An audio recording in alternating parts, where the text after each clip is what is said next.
Ha? Ang i-discuss ko muna ngayon itong tungkol kay Marcoleta, mga kabunyog. Seryoso na to.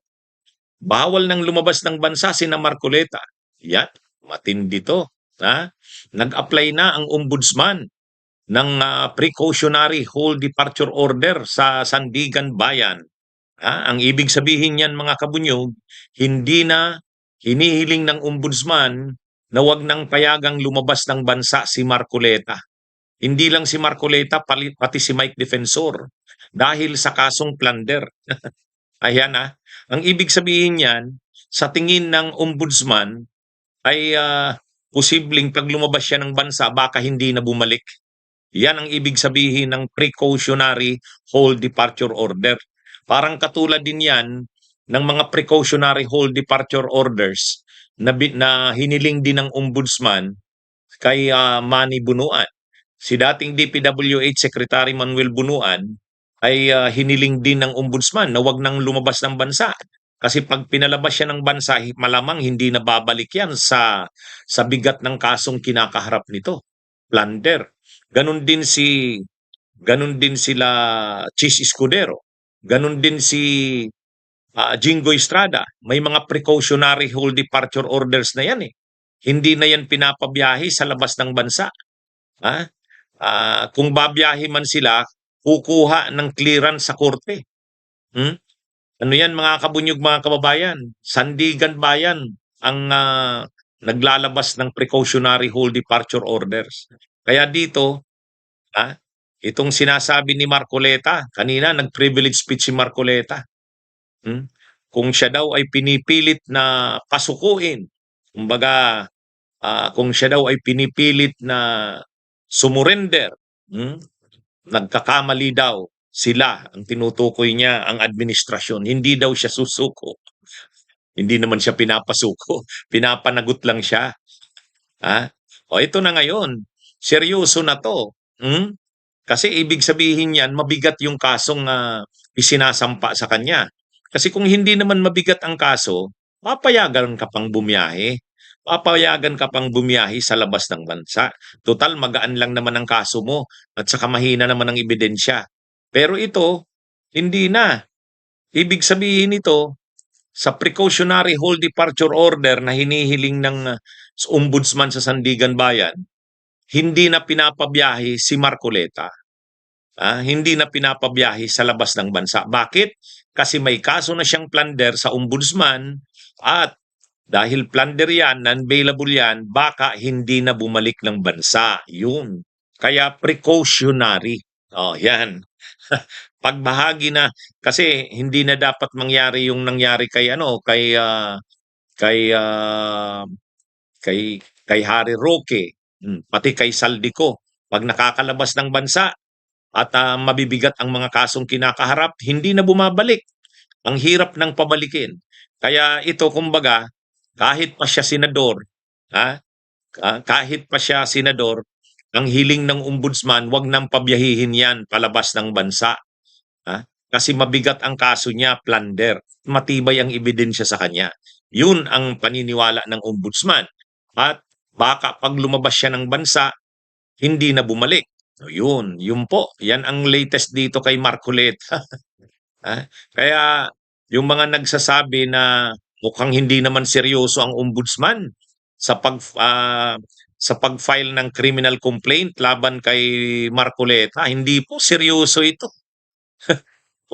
At ang kaseryosohan niyan, tingnan nyo, nag-file na yung ombudsman ng precautionary whole departure order laban kay Marcoleta. Mabigat yan. Ang sabi ni Marcoleta sa privilege speech niya, ginigipit daw siya, pinapatahimik. Pero sa totoo lang, hindi naman siya ginigipit, pinapanagot lang siya. Hindi naman gawa-gawa lang yung mga ebidensya laban sa kanya. At sa totoo lang, yung mga ebidensya galing din sa kanya. Siya mismo ang pinanggagalingan ng mga ebidensya laban sa kanya. Yun ang problema ni Marcoleta. Hindi naman yan inimbintong ebidensya. Hindi naman yan inimbintong testigo. Ang testigo laban kay Marcoleta, sarili niya. Self-admission. Inamin niya mismo eh. Inamin niya, yun ang mabigat dun. Yung mga pag-amin niya ay nakalagay sa kanyang mga sinumpaang salaysay na sinabmit sa COMELEC. Hmm? Yung mga sworn affidavits na sinabmit niya sa COMELEC, inamin niya na tumanggap siya ng 75 million galing sa tatlong tao, isa doon si Mike Defensor. Inamin niya na natanggap niya ito January 6, January 8, January 9 ng 2025. Ay ng taon na yan, congressman pa siya. Congressman pa siya ng January 6, January 8, January 9. Bakit ka tumanggap ng gift? Tawagin na nating gift. O mula sa private na mga public official ka. Hindi ka pwedeng tumanggap ng gift. Public official ka. Yan ay indirect bribery. Yan ay indirect bribery. Kaya ano yan, kahit sabihin mo pang walang kapalit yun ang depensa ni Mike Defensor. Wala naman daw kapalit yun. Hindi kailangang may kapalit doon. Hindi kailangan. Pag may kapalit yung binigay mo, ayun, direct bribery yun. Oh. Kaya yan na, mga kabunyog, mga kababayan. Sino ang nagsabi na tumanggap siya ng 75 million? Si Marcoleta. Yun ang ano niya. Inamin niya yun na tumanggap siya ng 75 million.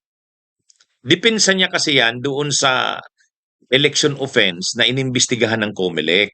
Sa election offense kasi, ah, bawal kang tumanggap ng ah, bawal kang tumanggap ng mga campaign donations na hindi mo diniklara. Hindi niya kasi diniklara sa SOSE. Ang sabi naman ni Marcoleta, hindi ko yan diniklara kasi natanggap ko yan panahon na hindi pa campaign period.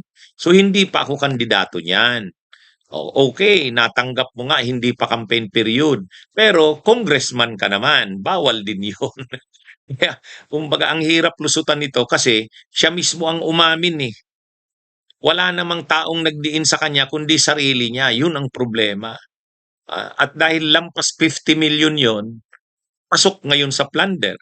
Kanina pinapanood ko yung interview kay COMELEC Chairman Garcia. Pwede bang maging plunder kung ang pondo ay hindi naman galing sa public funds?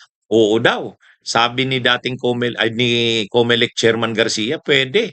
Mayroong mga kasong ganyan. Hmm? Kaya ngayon dahil seryosong kaso ito, plunder, Ah, ang hinihiling ng ombudsman sa Sandigan Bayan, wag nang pabiyahihing palabas ng bansa si Marcoleta. Si baka tumakas na naman. Baka tumulad kay Saldico. Pag nakalabas ng bansa, hindi na makakabalik. Kumbaga pahirap ng pahirap ang gobyerno, no? Pahirap ng pahirap sa part ng gobyerno na habulin ang mga may kaso. Para hindi na madagdagan ang problema ng gobyerno, wag nang palabasin ng bansa. Yan ang ibig sabihin ng precautionary all departure order. Kung titingnan natin diyan sa balita ng bilyonaryo, sabi diyan, PHDO laban kina Marcoleta at Defensor hiniling sa Sandigan Bayan. O yan kaya yung sinasabi, hindi po ito intrigang sinasabi ko, totoo po ito. Hindi na pinapalabas ng bansa sina Marcoleta. Ha? Kaya ano po yan mga kabunyog? Sa tingin ko, igagrant yan ng Sandigan Bayan. At pag grinant yan ng Sandigan Bayan, wala na. Hindi na siya makakabiyahe ng palabas ng bansa. ha? O. At saka, pagpapatunay lang ito, pagpapakita lang ito, na hindi pananakot lang ang kaso ng ombudsman laban kay Marcoleta. Kasi kung pananakot lang, hindi nahihilingin yan sa Sandigan Bayan. Ito pinapakita nito, seryoso ang ombudsman. Kaya yung sinasabi ni Marcoleta kanina sa privilege speech niya, hindi daw siya mapapatiklop, hindi naman siya pinapatiklop, pinapanagot lang siya. Pinapanagot lang siya. At saka hindi naman gawa-gawa ang mga ebidensya dahil siya mismo ang testigo laban sa sarili niya. Mga statements niya mga admissions niya ang ginagamit laban sa kanya. Yan mga kabunyog, mga kababayan. Kaya mabigat na itong problemang ito ni Marcoleta. Actually, nalusutan niya yung sa COMELEC. Ang problema, mas mabigat ito kaysa dun sa COMELEC. Mas mabigat ito, ombudsman ito eh. Ha? Ayan, mga kabunyog, salamat naman at gumugulong ito. Akala ko, parang, na naman, pang ano lang ng ombudsman kay Marcoleta, hindi, seryoso. Kaagad-agad nag-file ang ombudsman ng PHDO, ha? Agad-agad nag-file ng PHDO, precautionary hold departure order. Kaya bakit? Ay kasi plunder nga ang kaso eh. Plunder. Ayan. Abangan natin ito mga kabunyog, mga kababayan. Bunyog, bunyog, halikan na kasama ka. Bunyog, kapag buklod ay may pag-asa. Luzon, Visayas, Mindanao, isa ang pananaw. Sa bagong Pilipinas ang bunyog isisigaw.